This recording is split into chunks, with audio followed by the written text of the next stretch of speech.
I really enjoyed it. I have a lot of things to say.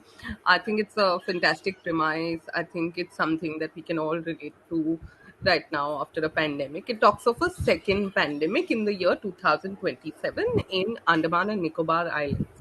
And it talks of, settlers there and, a tribal community there, and how the whole island, the set of islands is dealing with this when they're cut off from the mainland.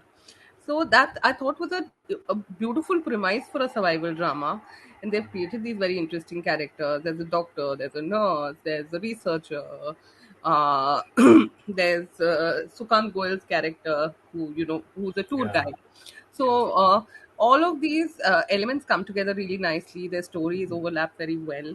I particularly liked, Sukant Goel and Ashutosh Gowariker's performances. yeah, yeah, Ashutosh same. Gowariker has been very well cast, and it really worked well. So, and I was hooked to it. I was pretty much hooked to it throughout. So, I've quite enjoyed it.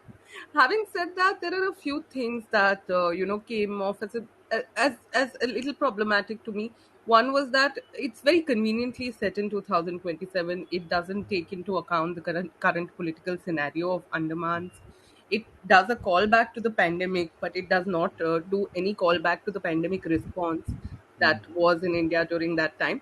So Yeah, basically, the choice of setting it in the islands is not just to make it a survival drama, but also to sort of cut off from having to speak about anything relevant or situating it in a political or social reality or milieu of our times.